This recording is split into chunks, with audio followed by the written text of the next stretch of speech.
The stars looked different out here. Captain Jake Morrison stood on the bridge of the exploration vessel Wanderer and watched the endless darkness through the main viewport.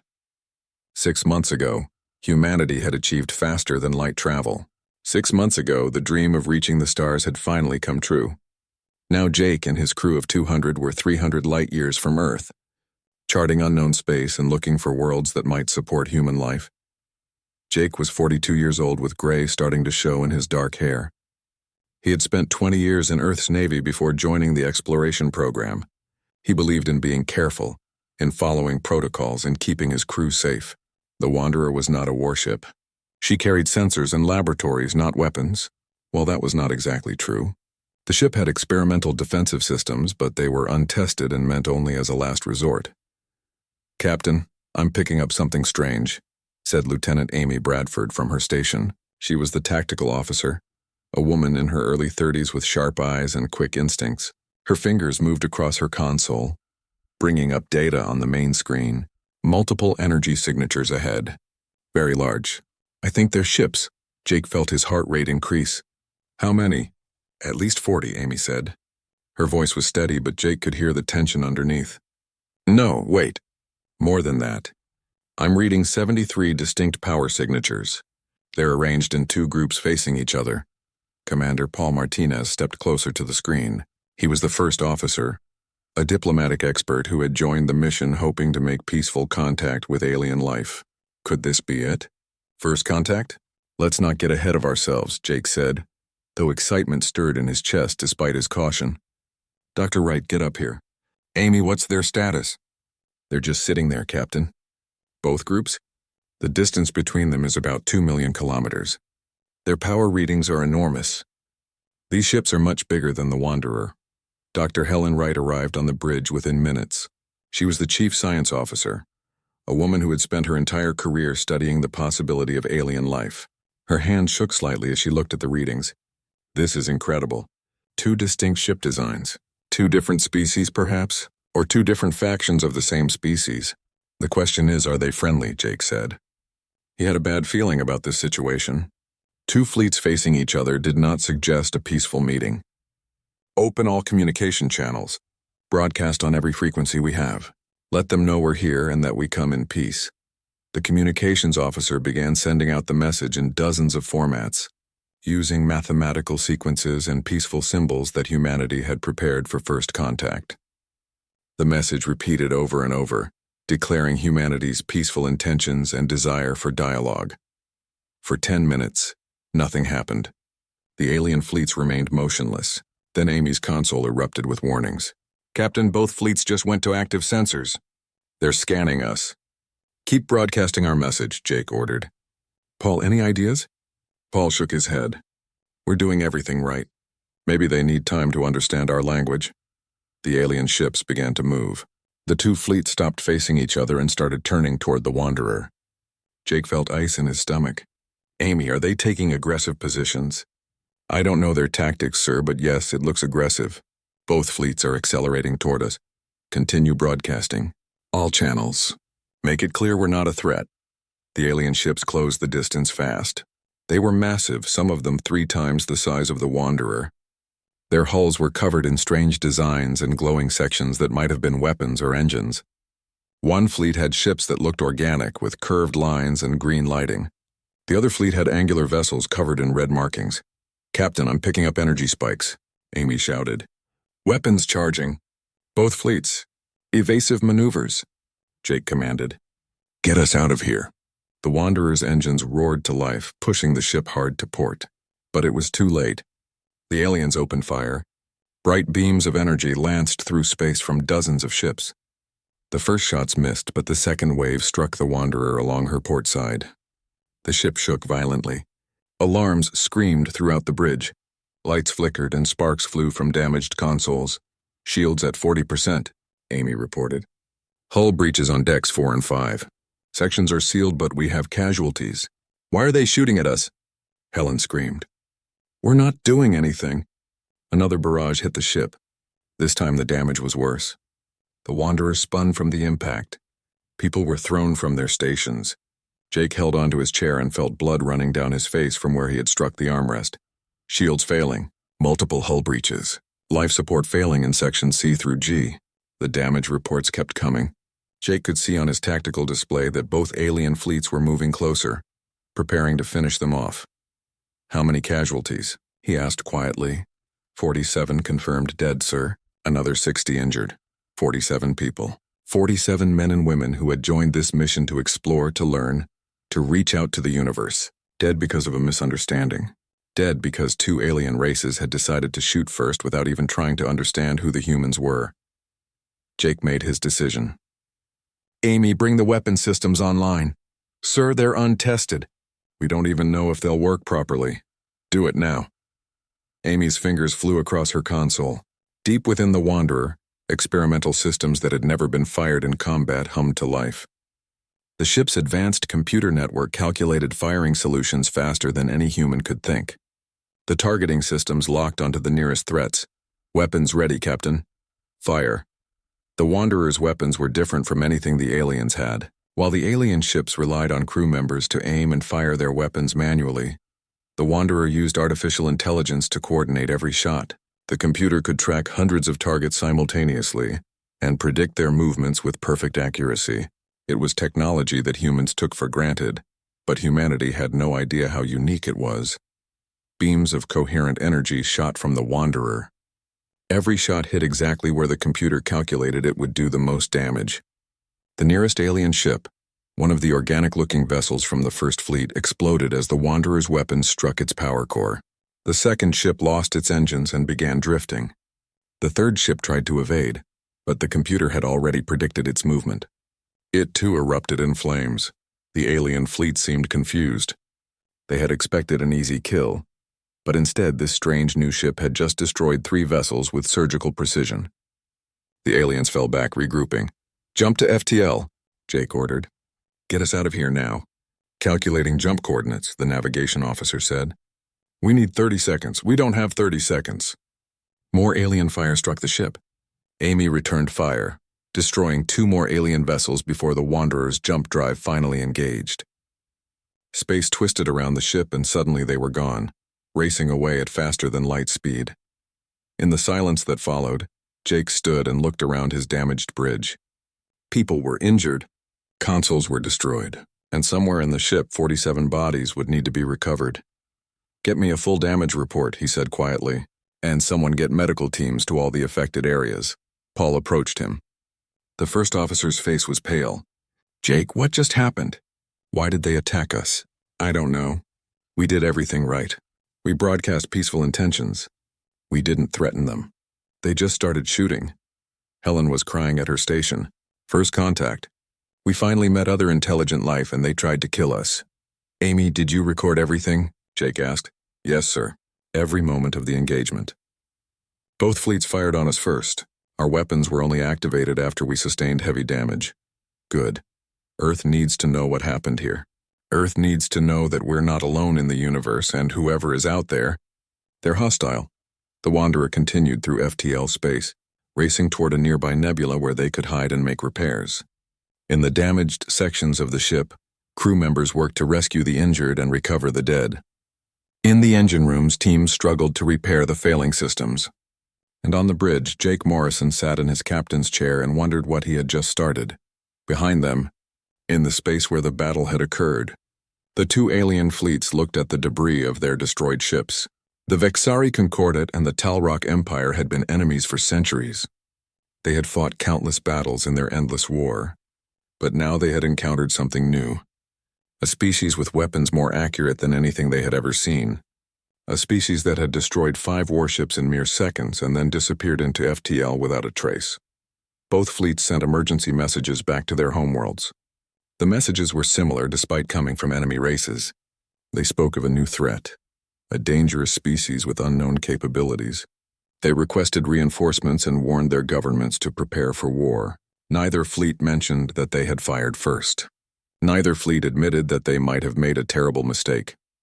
Far away on Earth, in the headquarters of the United Earth Space Command, alarms began to sound as the Wanderer's emergency beacon. Admiral Karen Howell had not slept in 36 hours. She stood in the command center of Earth's military headquarters. watching data streams from the Wanderer flow across multiple screens. The news was worse than anyone had imagined. First contact with alien life had resulted in unprovoked attacks, significant human casualties, and the destruction of multiple alien vessels in self-defense. Now 2 unknown civilizations somewhere in deep space considered humanity a threat. Karen was 51 years old and had spent her entire adult life in military service. She had commanded ships, led missions, and studied tactical scenarios for every possible situation, but nothing in her training had prepared her for this. Humanity was about to face its first interstellar war, and they barely knew anything about their enemies. "Get me President Cross," she said to her aide, "and find Lieutenant Commander Blake. I need his analysis of those alien transmissions immediately." President Daniel Cross arrived at the command center within the hour. He was a tall man with gray hair and tired eyes. He had been elected on a platform of peace and scientific advancement. Now he faced the possibility of ordering humanity into a war for survival. "Show me everything," he said without preamble. Karen pulled up the combat footage from the Wanderer. The president watched in silence as the 2 alien fleets opened fire on the human ship without warning. He saw the damage reports, the casualty lists, the desperate decision to fire back. He watched as the Wanderer's weapons destroyed 5 alien ships with terrifying precision before escaping into FTL. "They attacked us first," Daniel said slowly. "There's no question about that." "No question at all, sir. Captain Morrison did everything right. He broadcast peaceful intentions on every frequency. The aliens responded with weapons fire." "How badly is the Wanderer damaged?" "She's hurt but functional. Morrison took the ship into a nearby nebula to hide and make repairs. They're analyzing everything they recorded about the aliens." Lieutenant Commander Ryan Blake entered the room carrying a tablet computer. He was a young intelligence officer, only 28 years old, but he had a gift for breaking codes and understanding foreign communications. "Admiral, Mr. President, I've made progress on the alien transmissions." "Tell us," Karen said. Ryan activated his tablet, showing waveforms and translation matrices. "The Wanderer's computers recorded radio transmissions between the alien ships during the battle. I've been running them through our analysis programs. We can't fully translate their languages yet, but we can identify patterns and emotional content." "What did they say?" Daniel asked. "Both fleets were talking about us, sir. I've identified repeated patterns that likely refer to the Wanderer. More importantly, I've detected transmissions sent by both fleets after the battle, long-range communications heading in 2 different directions. I believe they were reporting to their home governments." "Calling for reinforcements," Karen said grimly. "Most likely, yes. But there's something else. The emotional analysis suggests fear. Whatever those aliens think we are, they're afraid of us now." Daniel shook his head in disbelief. "They attacked us. 47 people are dead. And they're afraid of us?" "I think they don't understand what happened, sir. From their perspective, a small unknown ship appeared between their fleets. When they fired on it, the ship destroyed 5 of their vessels in seconds and then vanished. They don't know we were just defending ourselves." Karen pulled up a star map showing Earth and the location where the battle had occurred. "That's 300 light-years from Earth. We need to assume the worst. If those aliens decide to find our homeworld and attack us, we need to be ready." "How many ships do we have?" Daniel asked. 23 warships, Mr. President. Most of them are patrol vessels designed to protect our solar system from asteroids and debris. Only 6 are true combat vessels, and even those were built to fight other human ships in war games, not alien fleets." The president looked at the numbers on the screen. 23 ships against unknown enemies who commanded at least 73 vessels, probably many more. The math was not encouraging. "What are our advantages?"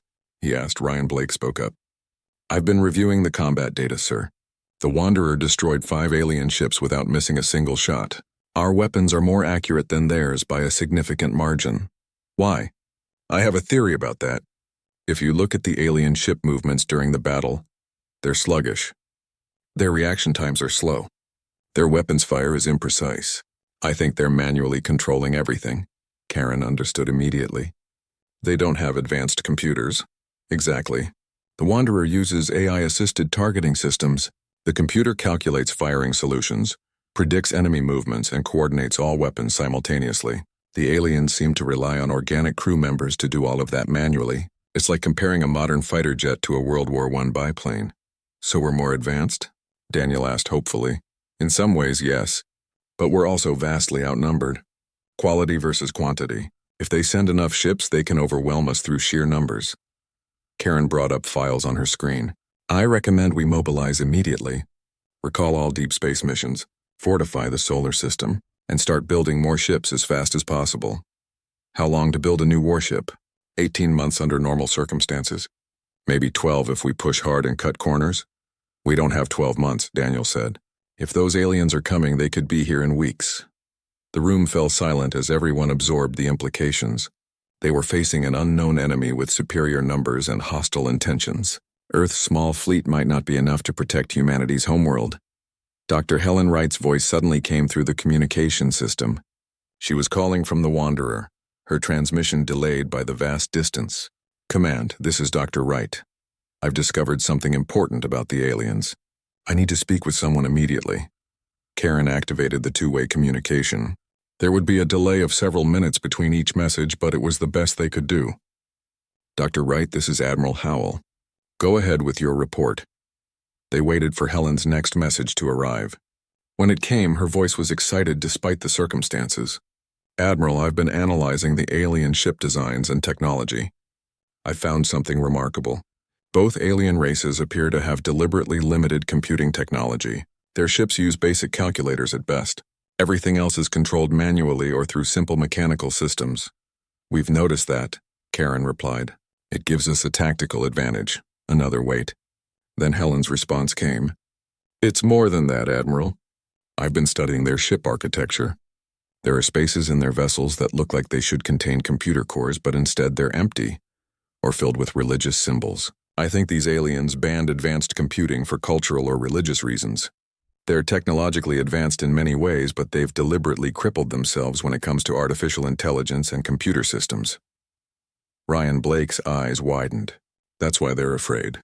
They've never encountered a species that fully embraces AI technology. To them, our computers might seem like magic or something forbidden. Karen thought about the implications. So every human ship is effectively 100 years more advanced than their ships, at least in terms of targeting and coordination. That's correct. Helen's delayed message confirmed.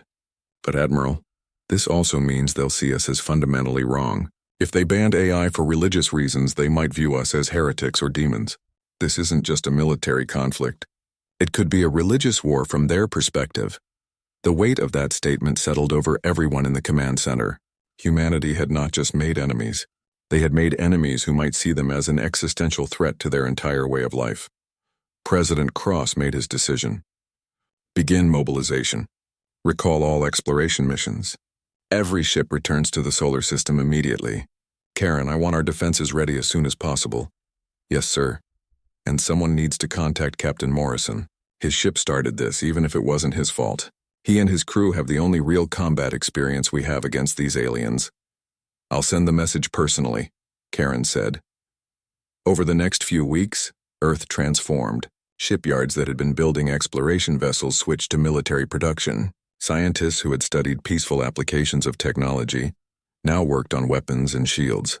The 23 warships of Earth's fleet gathered near the moon, preparing for battle.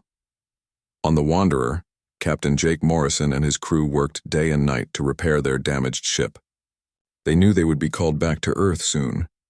They knew the peaceful mission they had started with was over. Lisa Monroe, the chief engineer, performed miracles keeping the ship functional with limited resources. The crew held memorial services for the 47 dead, spacing their bodies according to naval tradition, while they were still far from home. The mining colony on asteroid 47C had been operational for 8 years. 200 miners and their families lived in the carved-out interior of the rock, extracting rare metals that Earth needed for ship construction. It was hard work in a dangerous place, but the pay was good, and the people who chose to live there were tough and self-reliant. They had never expected to become the front line of humanity's first interstellar war. Commander Greg Turner sat in the captain's chair of the warship Defiant and reviewed the distress signal one more time. The message was simple and terrifying. Unknown ships had appeared near the mining colony. They were firing on the civilian facilities. People were dying. The colony needed help immediately. Greg was 38 years old with a sharp face and intense eyes. He had been a fighter pilot before taking command of the Defiant. He believed in aggressive tactics and hitting enemies hard before they could hurt you. Some people in the fleet thought he was too aggressive, too willing to take risks. But right now, the miners on asteroid 47C needed someone who would not hesitate. "How long until we reach them?" he asked his navigation officer. 20 minutes at maximum speed, sir." "Push the engines harder. Get us there in 15. The Defiant shook as the engines roared beyond their normal limits. The ship was a Defender-class warship, one of only 6 true combat vessels in Earth's fleet. She was fast, heavily armed, and equipped with the most advanced computer systems humanity could build. Greg had spent the last month training his crew for exactly this kind of situation. Lieutenant Scott Harris spoke from his station. He was the ship's best fighter pilot, a cocky 25-year-old who had been begging for action since the moment war was declared. "Sir, I'm detecting multiple ships ahead. I count 12 distinct signatures. They match the profiles of the Talrock Empire from the Wanderer's data. 12 ships against 1. The math was bad, but Greg had studied the combat recordings from the Wanderer. He knew about the aliens' limitations with computers and targeting. He had trained his crew specifically to exploit those weaknesses. "Battle stations," he ordered calmly. "Megan, start recording everything. Earth needs to see how we fight these things." Specialist Megan Cole activated the recording systems from her communications station. She was a quiet woman in her late 20s who had a gift for recognizing patterns. She would analyze the battle data and find ways to improve human tactics.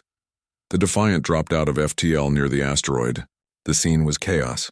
12 Talrock warships surrounded the mining colony, firing their weapons into the civilian structures. Explosions bloomed silently in the vacuum of space. Sections of the colony were venting atmosphere. People were dying down there while alien ships circled like predators. "They're targeting civilians," Scott said with anger in his voice. "They're not even military targets." "I see it," Greg said coldly. "Weapons, give me firing solutions on all 12 ships. We're going to hit them all at once." The weapons officer looked uncertain. "Sir, standard doctrine says we should focus fire on one target at a time. Standard doctrine was written for fighting human ships with human capabilities. These aliens can't coordinate their fire like we can. Our computer can track all 12 simultaneously. Use it." The Defiant's advanced AI tactical system calculated firing solutions in microseconds. It predicted where each enemy ship would be, accounted for their speed and direction, and determined the optimal firing pattern to damage all 12 vessels. The computer could do in seconds what would take a human crew hours to calculate manually. Firing solutions locked. All weapons ready. "Fire," Greg said. The Defiant opened fire with everything she had. Energy beams lanced out from multiple weapon ports, each shot calculated to hit a different target. The aliens had never faced anything like it. They were used to battles where ships fired at one target, then slowly moved to engage the next. The idea of one ship attacking 12 targets simultaneously was beyond their experience. The first alien ship took a direct hit to its engine section and went dark. The second lost its weapons. The third tried to turn, but the Defiant's computer had already predicted the movement and adjusted fire. It exploded in a brilliant flash. The Talrock fleet scattered in confusion, unable to understand how one small ship was damaging all of them at once. "They're trying to surround us," Scott reported. "Classic envelopment tactic. Let them try," Greg said. He had trained for this. "Focus point defense on incoming fire. Continue engaging all targets." The aliens fired back, sending hundreds of shots toward the Defiant. But their manual targeting systems could not match the precision of human computers. Most shots missed completely. The few that were on target got intercepted by the Defiant's point defense system, an automated network of weapons that shot down incoming fire with 98% accuracy.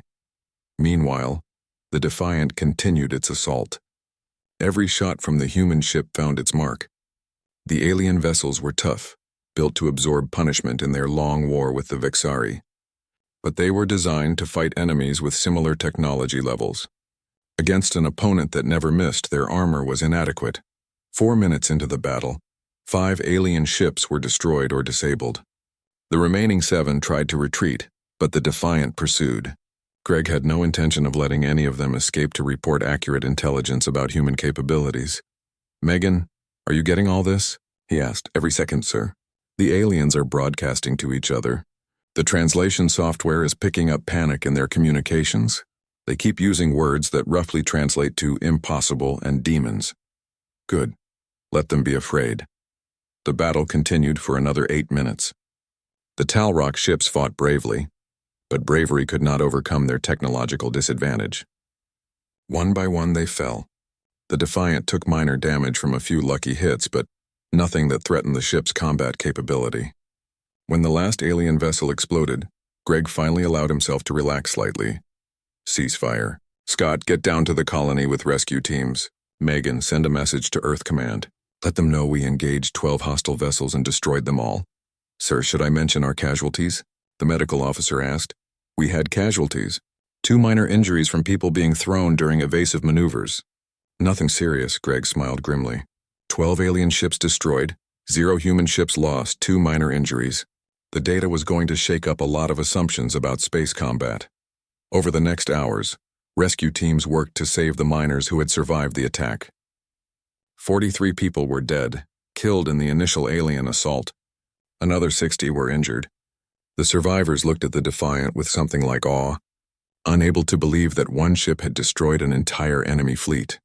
Back on Earth, Admiral Karen Howell watched the combat footage with a mixture of relief and concern. Relief because humanity could win these fights. Concern because the victory had been so one-sided that it might make the fleet overconfident. War was never that simple, and she knew the aliens would adapt once they understood what they were facing. Dr. Nathan Pierce watched the same footage in his laboratory. He was a weapons researcher, a brilliant man who had spent his career developing defensive systems for Earth's fleet. Now he saw new possibilities. If human computer systems gave them such an advantage, what else could they do? He began sketching ideas for new weapons, new tactics, new ways to use artificial intelligence in combat. In deep space, the few Talrock survivors who had ejected in escape pods before their ships exploded, huddled in their emergency capsules, and waited for rescue.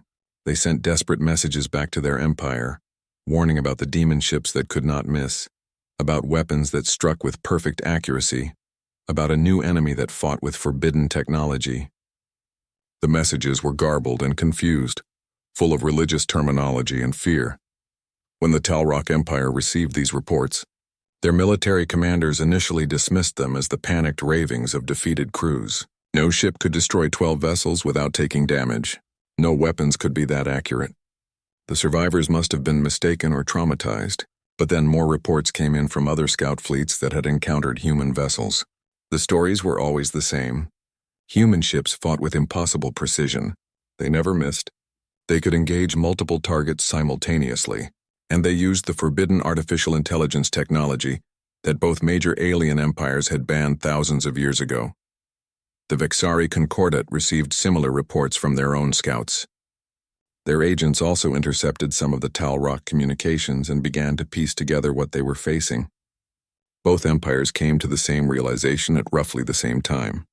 They were not fighting an ordinary species. They were fighting something that should not exist according to their religious beliefs and cultural traditions. For thousands of years, both the Vexari and Talrock had maintained their ban on artificial intelligence. Ancient histories told of a time when thinking machines had nearly destroyed all organic life in their region of space. The ban had become more than practical policy. It had become religious law. To use AI was to invite destruction, to repeat the sins of the ancient past. And yet here were the humans using AI openly, integrating it into every aspect of their technology. Some voices in both empires called for immediate withdrawal, arguing, Ensign Beth Carson was not supposed to be the person who changed the course of the war. She was 24 years old, fresh out of the academy, assigned to the Cultural Analysis Division because she had a gift for languages. Her job was to help translate alien communications and try to understand how the enemy thought. She had expected to spend the war in a basement office on Earth, far from the fighting. Instead, she made a discovery that would save billions of lives. It was late at night when she found it. Beth had been working through captured Vexari cultural databases for weeks, trying to understand their society. Most of it was difficult to translate, full of religious concepts that did not have good English equivalents. But slowly patterns emerged. She noticed that both the Vexari and the Talrock, despite being enemies, shared similar religious restrictions about artificial intelligence. Both cultures told stories about ancient machines that had rebelled and nearly destroyed all life. Both had strict laws forbidding the development of thinking computers. Beth pulled up the combat reports from recent battles and compared them to the religious texts. The connection was obvious once she saw it. The aliens were not just afraid of human military power, they were afraid of what humans represented. To them, using AI was like using dark magic, like making deals with demons. Every human ship was not just an enemy vessel, but a floating blasphemy against their deepest beliefs.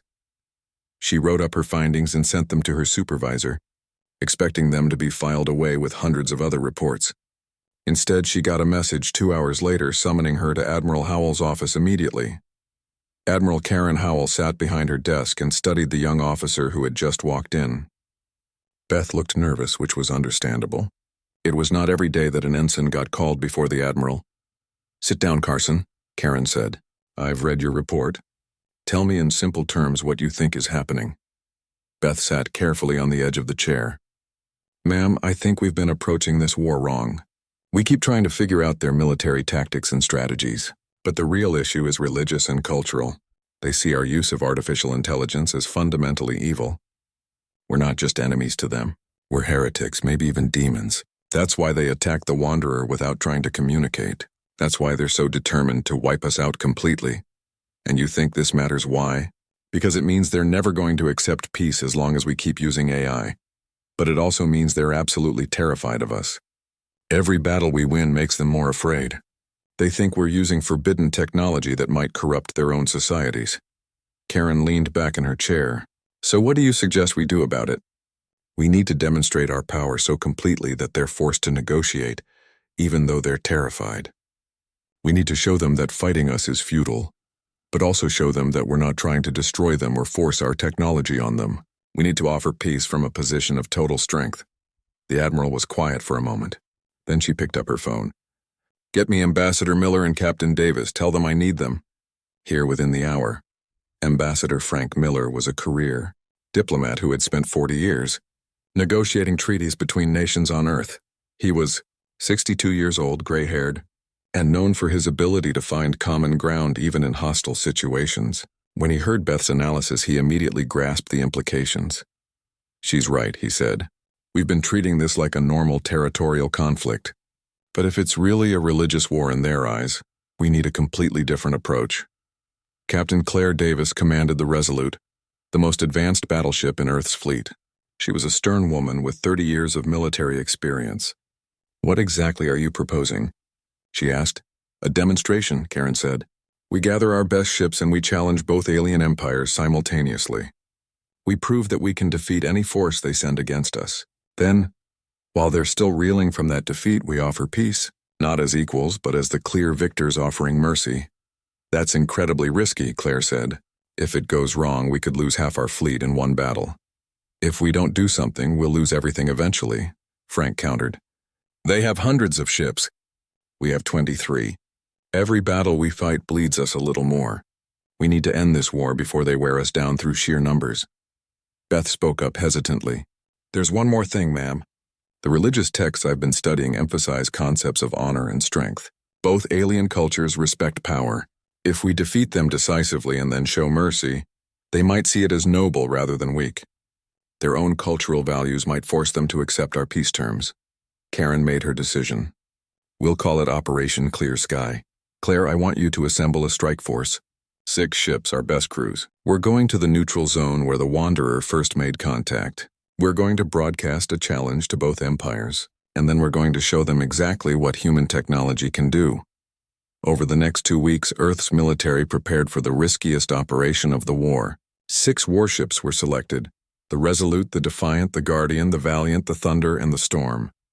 Crews trained intensively on coordinated tactics. Ambassador Miller prepared his peace offer, working with Beth and other cultural analysts to phrase it in ways that would resonate with alien religious values. The strike force departed Earth, with the eyes of humanity watching. News broadcasts showed the 6 ships leaving orbit, heading out to face impossible odds. People gathered in public spaces to watch the live feeds. President Daniel Cross gave a speech about courage and the price of peace.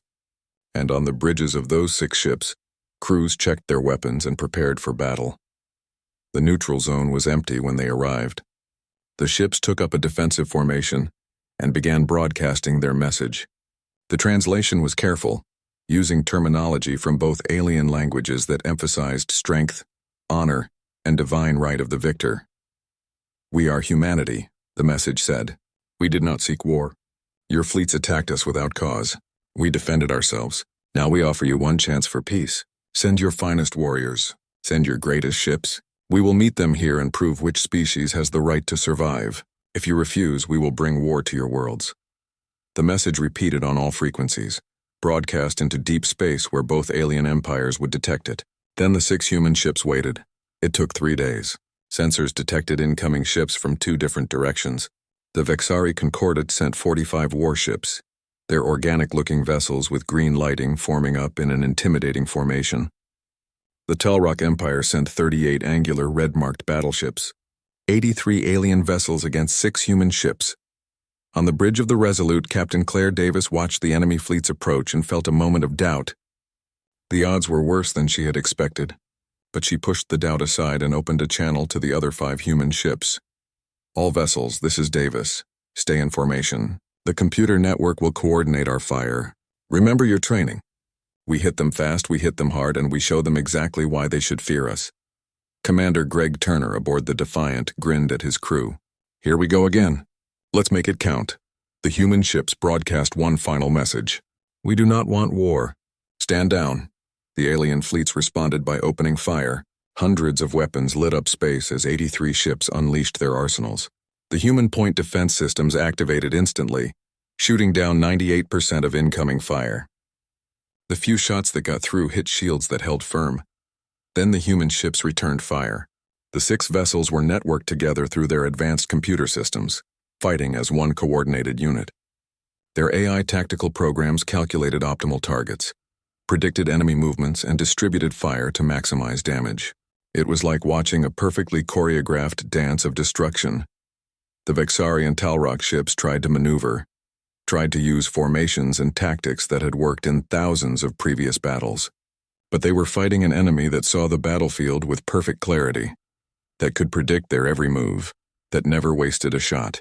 Human weapons struck with surgical precision, hitting power cores, weapon systems, and engines with devastating accuracy. The battle lasted 17 minutes. In that time, all 83 alien ships were destroyed or disabled. Some exploded spectacularly, others lost power and drifted helplessly. A few tried to retreat but were crippled before they could escape.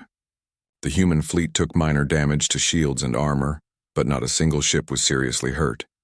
When the firing stopped, space was full of debris and disabled alien vessels. Escape pods floated among the wreckage as survivors ejected from dying ships. And then the human fleet did something the aliens did not expect. They began rescue operations. "All ships begin recovering survivors," Claire ordered. "Medical teams prepare to receive wounded. We're bringing them aboard." The aliens who were pulled from their escape pods and brought into human ships expected to be executed or tortured. Instead, they were given medical treatment. Human doctors worked to save alien lives using hastily adapted equipment to treat injuries. The wounded were placed in medical bays alongside injured human crew members. Ambassador Frank Miller broadcast a new message. This one was, The memorial stood in Washington, on a hill overlooking the city. It was made of black stone, simple and dignified. Carved into the stone were 47 names, the crew members of the Wanderer who had died in humanity's first contact with alien life. Each name had a small star next to it, representing the dream of reaching the stars that they had all shared. Captain Jake Morrison stood before the memorial in his dress uniform. He was older now, his hair more gray than dark. It had been 6 months since the battle in the neutral zone. 6 months since Operation Clear Sky had changed everything. He came to the memorial every week, rain or shine, to remember the people who had died under his command. Senator Linda Grant stood beside him. She was a strong voice for peace in Earth's government, one of the leaders working to build lasting relationships with the alien races. "They didn't die for nothing," she said quietly. "The peace talks are going well. Both empires are honoring the treaty." "I know," Jake said, "but that doesn't make it easier." They joined the mission to explore, to learn, to make peaceful contact. Instead, they died in the first minutes of a war that never should have happened. The first minutes of a war that ended in peace. Linda corrected gently. That matters too. The peace conference had been held on a neutral space station, built specifically for the negotiations. Ambassador Frank Miller had led the human delegation. The Vixari Concordat and Talrock Empire had sent their finest diplomats, many of them military commanders who had witnessed human combat capabilities firsthand. The talks had been difficult. Centuries of hatred between the Vixari and Talrock could not be erased overnight. Religious concerns about human use of artificial intelligence had required hours of careful explanation. Frank had brought Dr. Helen Wright and Ensign Beth Carson to help explain human history and philosophy. Helen had talked about how humans viewed technology as a tool to improve life, not a threat to replace it. Our computers serve us, she explained through translators. We built safeguards into every AI system. We learned from our own history, from times when technology was misused, but we never feared knowledge itself. Beth had helped both sides understand each other's cultural frameworks. She showed how human concepts of individual rights and choice aligned with certain alien values, even if the specifics were different. She helped translate not just words, but meanings. The breakthrough came when Zethmar, the Vixari captain who had been rescued after the battle, spoke before the assembled delegations. I fought against the humans, he said. They defeated me completely. They could have killed me and my crew without mercy. Instead, they saved our lives. By the values of my own people, this demonstrates both supreme power and supreme honor. If we continue to fight against such an enemy, we do not fight for honor or survival. We fight only for pride, and pride is not worth the death of billions.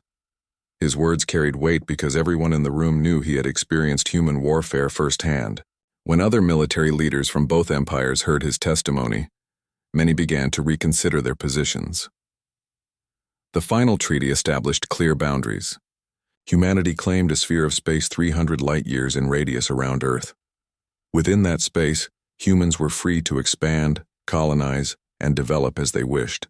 Outside those boundaries, they agreed not to establish permanent settlements for 100 years. Both alien empires agreed to cease all hostile actions against humanity and to respect human territory. More importantly, the treaty included provisions for limited trade and cultural exchange. Both sides agreed to share certain technologies, with restrictions on anything related to weapons or AI. The Vixari and Talrock would continue their own long war, but humanity would remain neutral and untouched by their conflict. President Daniel Cross had stood before Earth's people and announced the peace. We did not seek war, he said in his speech. But when war came to us, we defended ourselves.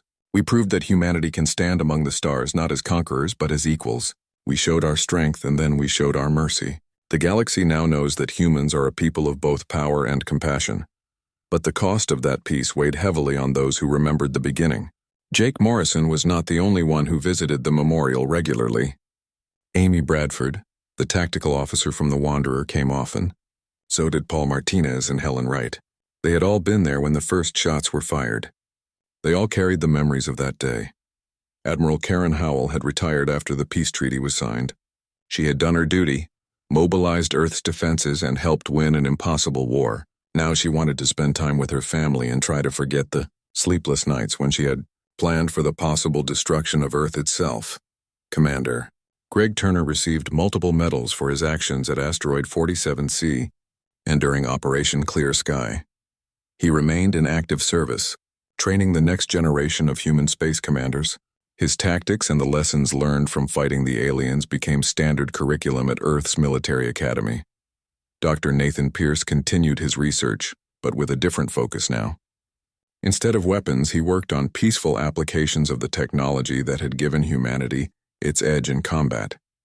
He helped develop AI systems for medical research, environmental restoration, and deep space exploration. Lieutenant Commander Ryan Blake was promoted to full commander and led Earth's intelligence division in monitoring the alien empires and watching for any signs of treaty violations. So far, both sides had honored their agreements perfectly. The war had taught everyone involved that fighting against human technology was a losing proposition.